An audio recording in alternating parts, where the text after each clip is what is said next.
Let's go ahead and get started with this webinar for, it's geared towards educators. It's talking about technology tools, some things that are out there and some ideas that you can use in your classroom as well, but also some things that you can use, how to really leverage up some ideas for the Picmonic system itself and using it in your actual classroom on top of that as well. So my name's Dr. Kendall Wyatt. I'm the Academic Content Director here at Picmonic. And I'm in charge of making sure all the medical content is run the scholar team, make sure everything's up to date, make sure all the information's there, and so that everything's actually working in the system, so that everything's accurate. So all the stuff that you see, I just manage the scholar team. We've got nurses, we've got residents, physicians, as well as medical students, and we have several students on board as well that kind of help us out. So what are we going to go over today? We're actually going to go over a couple things. We're going to talk about Picmonic as well, but then we're going to go into the student engagement nightmare, or trying to get your students to really engage more, or also just talking about some things, as well as then last we're going to go over some other tech recommendations of some things you should probably be using right now especially as you're interacting and communication, and of course everything tech, which every educator I know loves. But most importantly, you can sign up through our system as an educator to get access as an account and use it. One of the things about Picmonic, which if you're at this stage, you probably already know, but we do take all of the images and turn facts into characters. We're going to talk about this a little bit more in a bit, but we basically take all the information, put it into a list of facts, and then turn those facts into characters so that you can remember all the information, so the students can learn all the information long term, and then it turns into a cohesive scene. So something like the war fairy is actually represent warfarin. And you can remember the war fairy responding to an international incident inside the scene, because international is what we use for INR. So then it's tied into INR monitoring as well. You can go check out the Picmonic system. We're going to use an example here in just a bit of beta blockers and show you how we actually take all that information and turn it into a Picmonic, and also how you can use the system, kind of a behind-the-scenes look of how it really works, so you can understand how to leverage it up for your students and what they're using, and how you can use it in your classroom as well. So one of the big things is for student engagement. I mean, the real outcome here is that to get your students more engaged in learning and to know what's out there as far as tools that are available for you. But really, I mean, the end of the game is increased engagement. We get better outcomes. I mean, if students are more engaged in what they're learning, they're more likely to learn the material and succeed. One of the things I love, we always give these examples of like good educators and bad educators.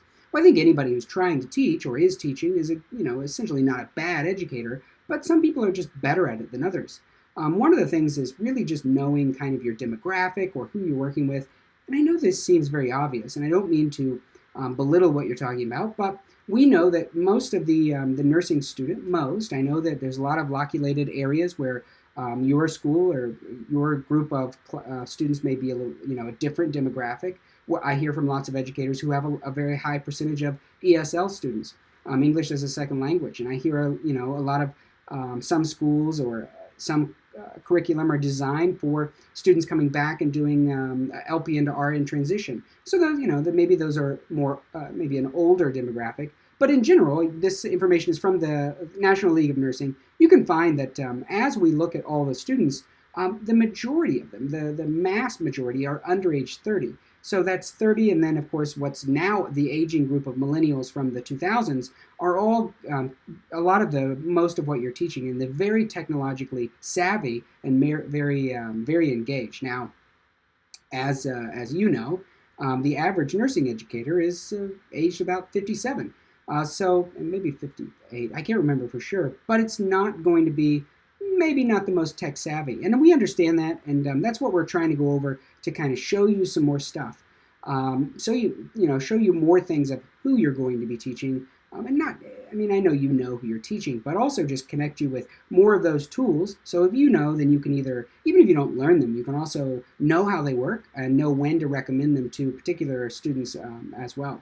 So it's no secret that most nurses, the vast majority, are all female.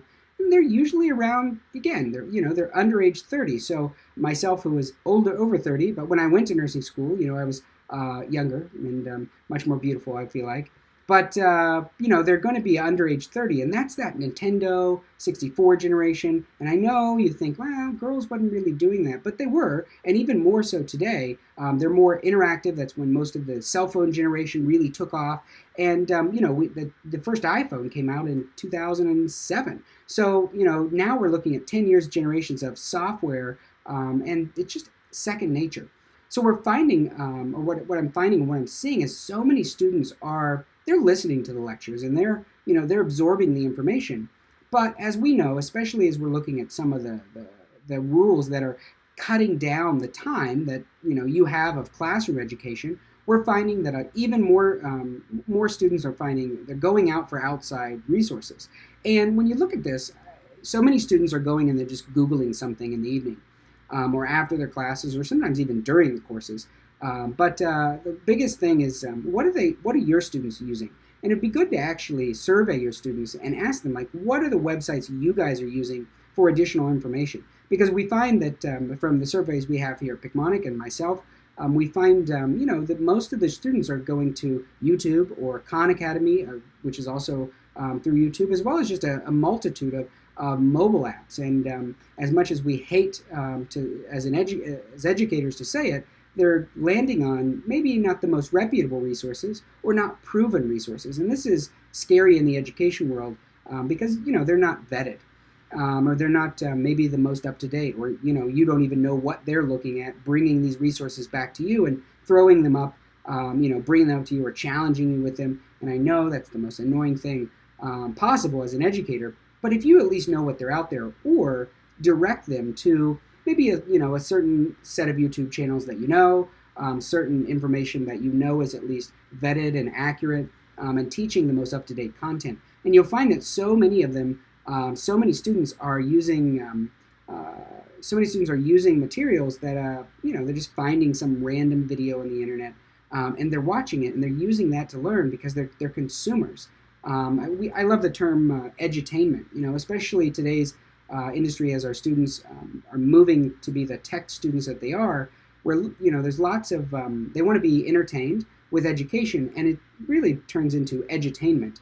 So they really they want to sit back, and they're consumers. They're less likely to be reading a standard textbook, even though that is the core everything. But if you still are thinking that, you just my request is say, okay, let's take a step back and actually maybe even just survey your own students and find out what they're using. And where they're going to consume information, because I think most people have asked to do this exercise in their classrooms, and they've reported back. They find it very interesting, and some of them are shocked to find out that they're literally going all over the place in finding information. Now, one of the things, just as a general information, is how can you improve, or how can you find information out there to be able to bring some of these resources back in and leverage up what they're using or what they're finding, or again, recommending reputable places on those platforms to go and find information. So, my biggest thing is always just embracing the technology. And I know that's always tough if you're not a big fan of technology, or you're not comfortable as much with technology. But sometimes even the students will help you. Really, I've heard so many examples of this, like, I just barely learned how to use PowerPoint, and now there's all these other technologies out there, and that's true. But sometimes just getting in and trying, and just taking that leap of just trying to embrace what's out there. And I feel like this is another example where there's just so many different levels of educators that are out there, as far as the ones that really are harnessing everything. But I use this example of technology. It's like, I always say this in a lot of my talks, but how many schools out there have amazing sim labs and great technology that you have, but only one person in the school knows how to run it. And challenge yourself maybe to try to learn some of that information, or try to learn how to tee up some of these technology tools. So what is the biggest thing that I use for examples to make sure you're kind of embracing more technology? And there's a couple of things we're going to talk about before we talk about Picmonic itself. One of the things is really, I talk about playing in Picmonic, yes, but you can actually find a lot of YouTube videos out there that are relevant to the content area that you are teaching. And I think this is really great. It's one of the things I learned when I was teaching a lot of students, and I tutor with students, is not everybody is receptive maybe to your style. I know that's hard to hear, but it may be true. And maybe there are even just 5 or 10 of people out of your 50 student classroom, or hopefully you're lucky and you only have 20 students in your classroom, but we know that's all a reality that's far-fetched, that just don't really grasp your teaching style. And that doesn't mean you're wrong, but you could find other videos to reinforce those concepts out there that are on YouTube or Khan Academy or any of these other places, and they're all free resources. And you just really can tee those up for the students to give them a leg up on where they should be going. Because I just, from all the feedback we get from so many students, is that they just don't really know where to go or what to trust, so they just trust anything blindly and just really kind of stagger their way through. Another great one is finding some good animations. There's several different ones out there. McGraw-Hill has some that are out there on the interwebs, as I say. But there's so many different animations for things that you can find to give that visual representation. Maybe your school isn't lucky enough to have a 3D anatomy lab like some of the schools that I've been seeing have, and they actually have 3D goggles and 3D screens, and you can watch things in 3D animations right on your screen. But there's so many examples out there of websites where you can show some of these more detailed animations and images. And one of the great things when I talk about images there's a great website out there called Figure One. If you've not heard of Figure One, that's okay. It's relatively new, but you can go to Figure One and actually go and search any disease or disorder and find a multitude of images. And what it is, it's a social platform, essentially, that's it's made up of medical professionals and students, nursing, medicine, and all medical, and they actually will take cases and put those cases in there with pictures, and there's a lot of discussion that goes on about them. But they're real live examples, and this is one of the things, that we know at Picmonic better than anything, is, and the fundamental reason Picmonic is very successful in memory retention and engagement, is that we tie a concept of something that somebody doesn't know that they need to learn to something that they can easily remember, like a story.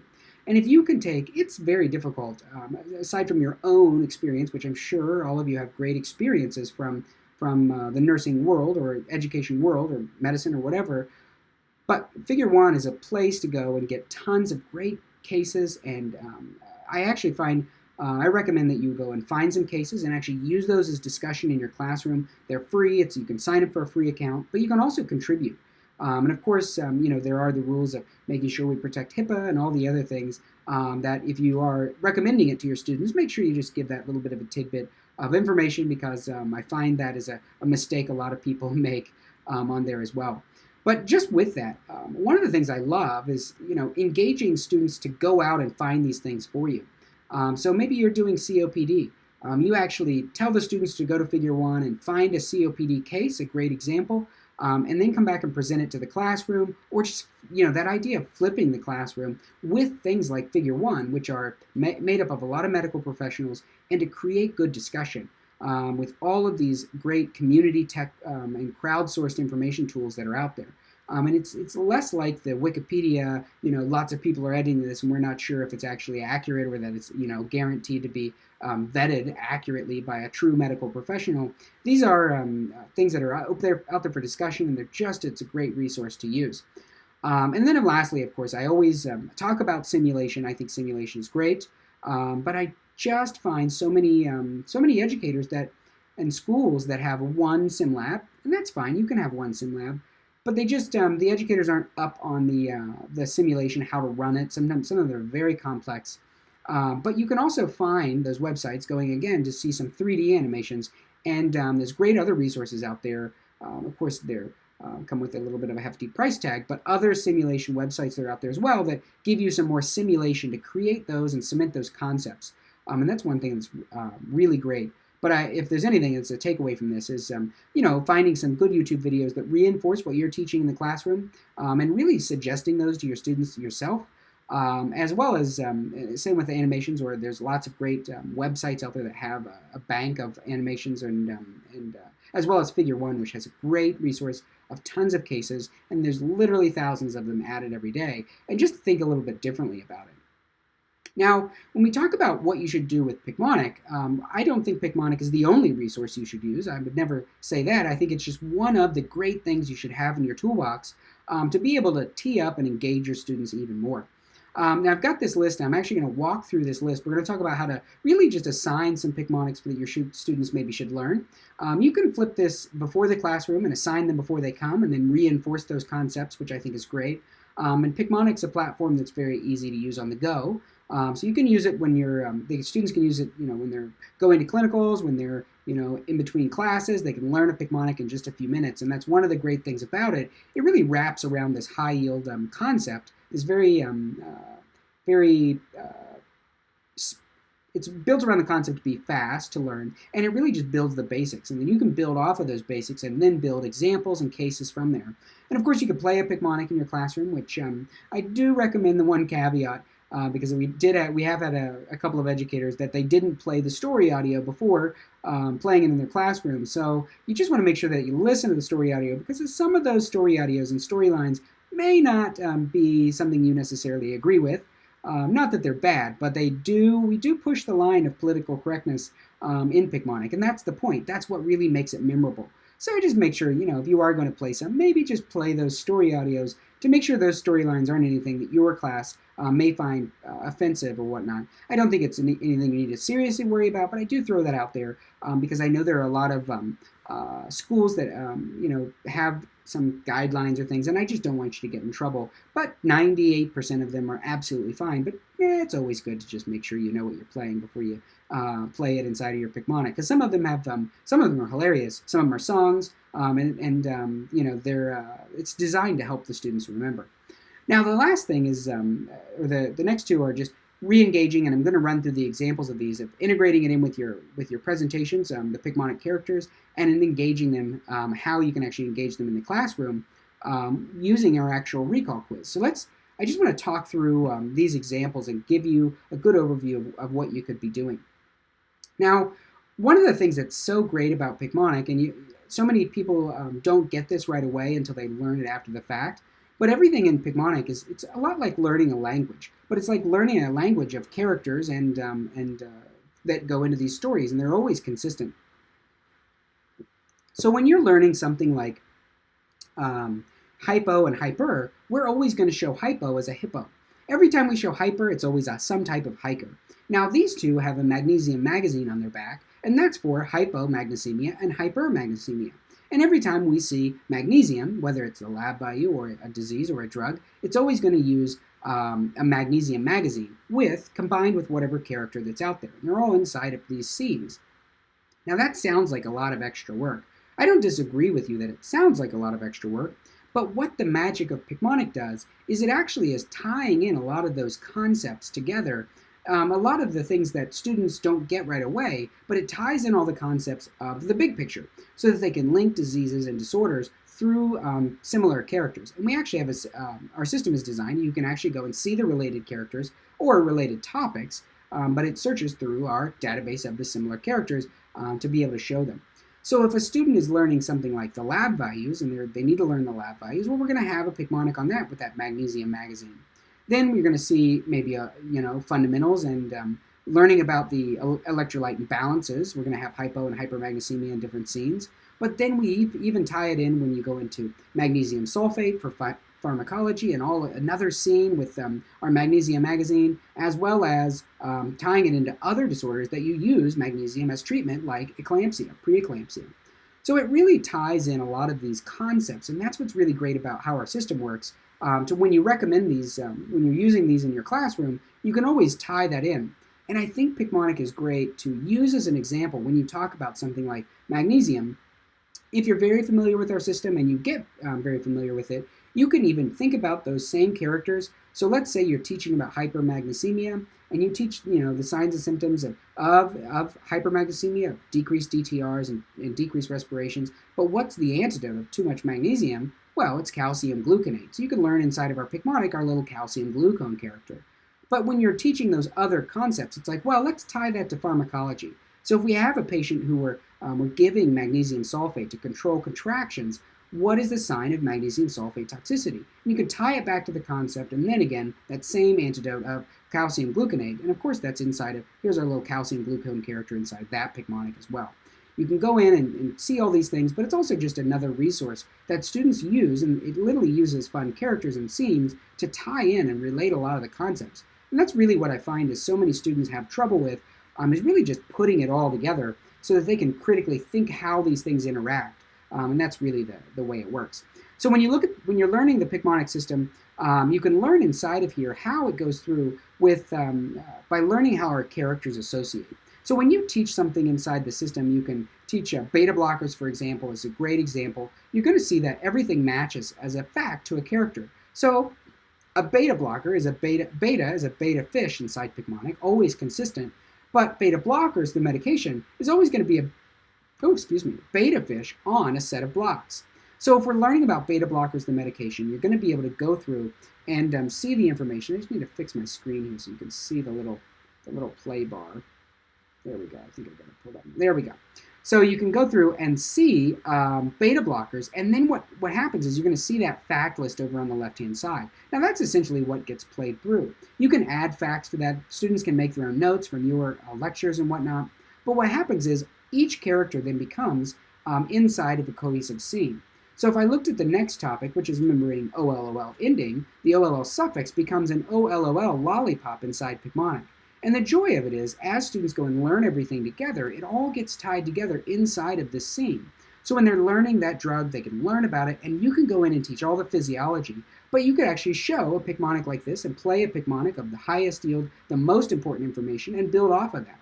So you could play a scene, this big beta blocker's Picmonic, and then it's going to play the scene of this beta fish on top of the blocks licking their lollipop and enhance the learning to something that beta blockers is kind of hard to come up with a great story or a great anchor, memory anchor, when you're teaching. Maybe you've got one. I'd love to hear it because I don't have one other than Picmonic right now. But when you anchor that in, then you're able to then create that memory anchor and your students could learn it. So you could assign this ahead of time. They go and learn it, and then you could come back into the classroom and talk about it, ask that ending, and then you could even show the Picmonic or play it. And there's around 1,000 different Picmonics in our nursing product, 1,300 in our medicine product, as well as our other product lines, all around 1,000 or more Picmonics that cover all kinds of different topics. And it's not just pharmacology. There's Med-Surg, OB, Peds, and all the other, if you're in the medicine world, there's microbiology, there's statistics, and other ones to help them use these to help memorize. Now, with another great way a lot of educators love to use Picmonic is they open up our quiz function. Now, it's a recall quiz. These are not critically thinking questions. But what happens is they'll actually use our quiz function, pull it up, and use it as a rapid-fire memory tool to see if the students can recall what they did. Sometimes educators will assign this out and tell their students to do it as an optional task to help them review. But what happens when you open up our recall quiz is it's essentially going to give you the Picmonic image inside of here. It's going to show you a recall question and ask which prefix or suffix is associated with beta blockers, and then it's going to go in and the students can choose the answer that it's going to they can show the hint to see if they can remember the character, which all of them aren't labeled with the answer, of course. But then it's going to, once you choose the answer, it's going to fade in the Picmonic in the background so they can remember the whole scene, and it's going to give them a fact explanation of that particular OLOL suffix. And then they could play the Picmonic to review the whole topic if they missed it before they go on to the next one. Now with these, if you're assigning them as you go, it's really great. You can go and create playlists of Picmonics, and you can assign playlists from the Picmonic learning system just by going to picmonic.com and actually browsing. So I just want to do a quick little, since we don't have any questions coming in yet, so I just want to actually log in really quick. So if I go into Picmonic, and there we go, make sure I'm in the right place, you can go in and actually browse to the information that you need to use to create Picmonics. Now, or to share Picmonics and sets of Picmonics. Now you can browse in and go by books and search for the books and open up a particular book and then browse to that particular chapter, no matter what chapter it is. So let's say we're going to go to urinary function here inside of this book. And we're going to talk about the urinary system. Now when I explore this particular Picmonic, these are all the relevant Picmonics that go along with that chapter of that book. Now there's several different ways that you can share these. You can actually click on the More Options menu. You can then click the Share button, and what it's going to give you is an ability to copy the URL. You can copy that URL and save it, and that's actually a URL you can save. You can put it into your lecture notes. You can put it into, you can share it with the students in whatever group you're using.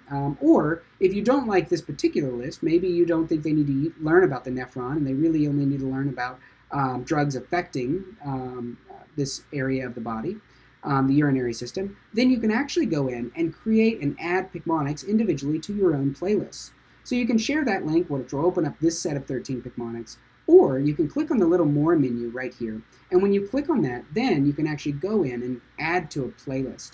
Now, playlists yourself, so many educators, creating the playlist can be a lot of work, I won't lie, if you have to create a lot of playlists. But what you can do is you can actually go in and create a new playlist, and maybe I'm just going to call this urinary. So I'm going to create a urinary playlist, and then I can go and find any particular Picmonic. So let's say I want to build my own, I can go into Browse, and then we have the ability to go into Courses. So I want to go into Browse and Courses, and then I just want to look at all the pharmacology Picmonics that we have. So I go into the system here, and I'm going to go into the genitourinary renal system. Well, there's diuretics. So I want to explore the diuretics. Now I can add all of these to a playlist by clicking the More menu up here and add all of them, or I can add one individually at a time by clicking Add and then adding it to urinary. So then now when I click on the playlists over here on the left-hand side of my screen, which my cursor doesn't look like it's playing up there, then I can go and actually see my urinary playlist right here and see that playlist of all those Picmonics. I can put them in order, I can drag and drop them around, and most importantly, I can click share on this and it's going to be able to give me this link to this particular set of customized Picmonics yourself. That link, you can update the playlist. Let's say you forgot one, you add it in later, it'll update that link that's right there. And when a student adds that link to their system, then it just makes a copy so that they have their own. So then they can modify it and change it, and it doesn't modify your original set of Picmonics that they need to learn. So you can take that particular link, you can paste it into your maybe your syllabus, maybe whatever you want to use, or just the assignment for that day or the optional, whatever you want to have them do, and then they know exactly which Picmonics that they should learn. And I think creating your own playlists can be a lot of work, but you can just go to Browse, and then you can easily go. Let me just go back here in the little menu here. I'm going to go to Browse. I'm going to go to Pharmacology, and then I'm actually going to go down and see genitourinary and renal system. And maybe I just want to share all the diuretics. I can actually go right there, share that again, or add all of those to my playlist, urinary, so that it's all added away. So you can add groups of them. You don't have to go in and spend a lot of time creating and searching for individual ones. You can search and you can add one individual Picmonic at a time by any time, just by clicking to this More menu right here. But the best thing is it allows you to tee up the students with exactly what you want them to know or what you want them to learn. And I think that's really handy when you're inside the system and you're recommending Picmonics, or maybe even just one set of them to get them started, or maybe it's your highest yield. Maybe you just, you really like these 50 Picmonics. Then you can go in and create those as well. And of course, it tees it up. You can assign it out. You can use it in your classroom. You can quiz with it. With your educator account, you can do just about anything except steal our Picmonic images and sell them or use them for your own use. But you can use our system and the links, and we encourage it. Now, a couple other things I just want to talk about of tech tools that I really think you should be using are some of these, you may already be aware, just because I've been talking about this for a while, so maybe you already heard me talk about it or heard one of my talks about it. But you can use it. There are so many tools out there and so many more being designed every day. One of the great ones is just being able to collaborate inside of Google Docs. And I think one of the amazing things about Google Docs is if you create a Google Doc, maybe you're doing something internally and you're editing something inside your institution, you can actually share a copy of any Google Doc, and then you can allow students to comment on that or to add to it if you want. I don't recommend it's not on the syllabus, but you can also create other docs of information that they need to be using. Maybe they're going to create their assignment and they submit it to you via Google Doc. Then you're allowed to go in and make suggestions, or you can comment about what they should have done. And it's all real time, and then you can it gives you a notification engine to where you can actually go in and collaborate on things. I find lots of educators really use a lot of Google Docs to collaborate internally as they're creating a lot of documents and throwing things around, as you guys are often. Maybe there are 3 instructors on one course. So you can use it to collaborate and assign things inside of there. And there's even a great new notes feature where you can actually create notes, to collaborate with note-taking inside of a Google Doc. So check it out. It's free. I always like to recommend free things. That's one of the things. The other one is an interesting one that I'm so happy to get so many great reports from clinical groups and from schools who said, wow, I never heard, our communication was just so horrible. And one of the things that I recommend you use for communication is always painful, you can use Slack. Slack is a great tool. It's free. You can sign up for the free version, but if you have a big institution, you put a lot of people in there, you're going to have to pay a small amount of money. But what it is, it's a chat engine, and it's something that you can completely control. And that's what I love about it. So you can come in and create a Slack channel. So let's say you create a Slack account for your school.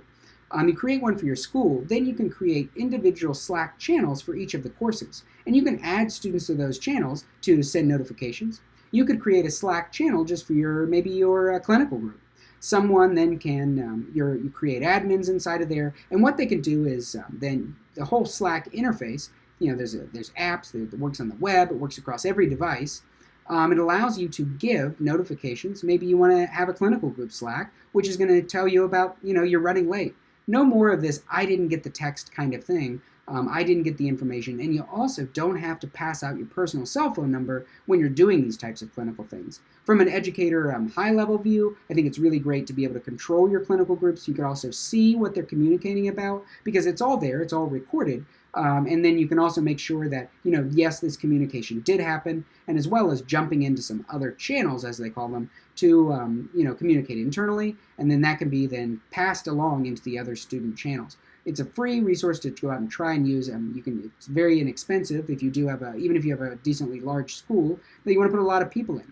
But essentially what it does is allows you to create groups of people and add people to only certain areas that they want to add to, and it's free to add those other people in. So maybe you want to add a student, and they'll be inside of your Slack, but they're only going to be part of their clinical group A. And that's all they can see, only those messages there, and all of the rest of your communication is kept private, but it's all in the same place, and you can notify people, you can tag them, and they get the notifications right away, so that it's a very real-time communication, but you don't have to pass out personal cell phone numbers and keep track of a lot of that stuff that so many schools, there's new students every semester. One of the things I don't really recommend, but a lot of people are using it, are Facebook groups, and I really feel like Slack is a better way to go when you're talking about Facebook groups themselves. I'm sure at your school the students have set up a Facebook group, and I'd encourage them, even if they set up their own Slack, and let you join into that. So then you can also have that group, be on board with that, because so many things I've found, especially reported from so many schools and talking to so many other educators. What happens is there are Facebook groups, and those Facebook groups are controlled by the students, and sometimes some information, maybe some information that somebody got that they shouldn't have, gets shared to those, and that definitely shouldn't be. It kind of is, it's out of your control to be able to keep anything like that very well moderated. Even if you own the Facebook group and run it, it's a lot more difficult to moderate, as well as the notifications to be able to communicate things is a lot more difficult. Now, some other great tech tools that are out there. There's so many different simulators that are out there now on iPad. There's a multitude of them. You've probably seen or heard a sales pitch for a multitude of them. But there's a lot of other great apps that are out there. There's a great Heart Murmurs app, and I think that's one of the things you just hear about that students struggle with so much. And there's a couple of great EKG apps that give you simulated EKGs or ECGs, and you can go in and the students can use those. You can use them with your clinical students, and they can use it together and actually see what's going on, more of in an educational setting. And it's definitely something that I love, and it's great resource. Now, I already talked about Figure 1, but I can't say enough about it for using those cases and integrating that into your classroom any way you can, whether that's assigning them out, whether it's discussing them in the classroom, assigning out a case ahead of time and then discussing COPD. If you assigned out a particular COPD case, learn about this, find out why XYZ happened, and then bringing that back and creating those case studies to flip the classroom and also just create more discussion with real life cases. I mean, these are cases from the internet, and they're things that are going to be different, and there's a lot more usually detailed pictures, sometimes good, sometimes bad, that are out there, and you're going to find that a lot of your students are going to just love being able to go out and get all that information. Medical reference-wise, I think this is goes without saying, but I think this was common knowledge now. I've said this for years, but just being able to have those great medical resources that are out there for, farm reference, like Medscape and Hippocrates, that are free to be able to use to keep all the information up to date and easily reference the information. One of the things I find from today's generation is that just making sure you're ingraining that mentality of, I don't know the answer, but let me go look it up. And I think that's so many clinical sites have banned cell phones. And that's okay. I understand why. I get all those rules. But trying to teach your students to, if you don't know something, that's fine, but just go and look it up, because you have literally everything you could possibly need to know, probably in some type of cellular device that you can easily go and look the information up. So many of the hospitals have all this stuff there as well, internally, and have the systems. But, one of the things, so I know it's difficult when you talk about not having, being able to use their cell phones, but just teaching them to make sure that they're constantly looking the information up, because as we go even more forward with a lot more information at our fingertips, I think it's just a good habit to ingrain, to go look things up, of course, and then fighting the, I'm not texting my girlfriend or boyfriend, during clinical rotations. Yes, I get all that, but it is definitely, I think it's a necessary evil. The last one that I like as far as tech tools is Socrative. If you've never seen a Socrative, it was not made for the graduate level, and in my opinion, it was great. It was made for more of a simple, not simple, but K through 12 was its original design, I believe. But Socrative, what it actually allows you to do, it's $30. It's not something that I recommend that's free, but it is $30, and they have a free version you can try. But it's a really great tool to allow you to interact with your students. What Socrative does is you download the app, or you can go on the website and create your own account, and you create a class code. That class code, all of your students need to download the app or go, get logged in. And what it allows you to do is do real time asking questions and create a timer to where they have to then answer. It's like live polling of your actual class right there, real time. It's a great resource to get immediate feedback. And this is one thing that I've always struggled with when I'm doing any kind of, especially a webinar, but when I'm doing any kind of education, is how do you really know that they get it? Well, you got up and you talked about it and you went through everything, and okay, there's 3 students that always give the right answer before anybody else can, so you really don't have any idea how the other 57 people, did they get it? Did they understand the concept? Do they remember what you said? Socrative is a really great way, and I recommend it at the end of every lecture. Maybe you do a couple of questions. Okay, time to do our questions. And they open up Socrative, and they have their 3 answers that they need to answer.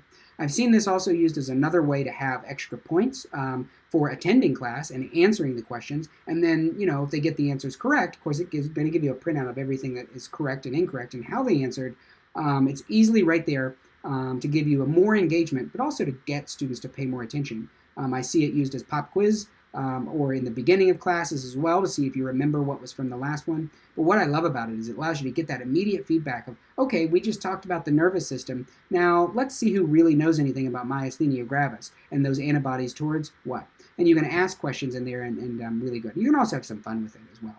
And a fun one I just like to throw out there is a really fun website that a lot of professors may not know about, or educators, but it's called ratemyprofessor.com. Just go check out yourself and see what kind of ratings you have. Because it kind of gives you a rating of what anywhere in the world students have put in and typed in to see where it's at. And I find being myself very online, you get a lot of internet trolls. People are very very open to giving very honest, sometimes not the nicest feedback via web. So we call them keyboard warriors, but it is something you can go maybe just to kind of get some feedback, and it may be painful. But I hope it's great for you. But it's a good resource. It's not always there for everyone, but it's something you can go see and see if you've got what kind of ratings or what kind of school ratings you also have, because it does have a national database of everything in there. So other stuff I just like to talk about, and I'm not going to go through these, but other things for the future.